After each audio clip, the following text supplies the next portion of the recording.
workers agitate a riverbed to flush out trapped oil in Bodo Creek. As the oil comes to the surface, a boom traps the sludge for evacuation. It's a job the contractors hired by oil giant Shell must quickly accomplish before the tide returns.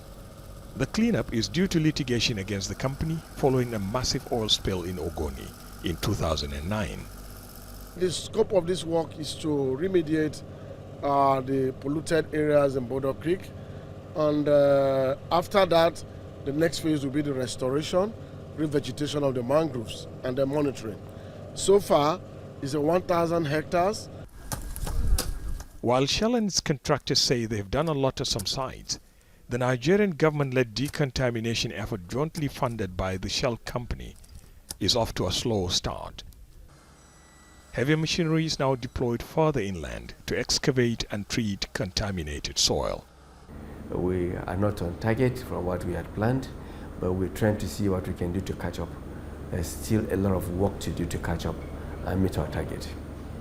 An assessment by the United Nations Environment Programme, first published in 2011, shows that pollution from more than half a century of oil production was worse than originally thought. The report recommended a $1 billion fund to clean up Ogoni alone, an area covering 1,000 square kilometers. The work, which began 6 years later, could take at least 25 years to complete. Much of Ogoni is a wasteland.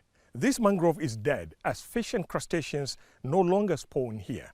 Farmlands, fish ponds, and even underground water supplies have been polluted by hydrocarbons leaking from old pipelines. We could expect some activists in the region are less impressed with the work so far. Other communities in the Niger Delta felt that if it works for the Ogoni people, then there is hope for other communities in the Niger Delta, because the Ogoni case is just one case out of several communities in the Niger Delta. And how many years down the line we are not getting it right in Ogoni. And that's not the only concern. Significant amount of oil theft continues in the region, further complicating the process of reversing the environmental damage.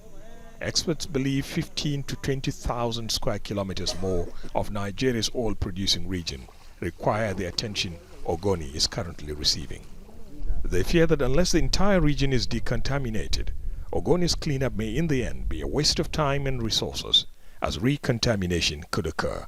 Ahmed, Idris, Jazeera, Ogoni, in Nigeria's oil-producing Niger Delta.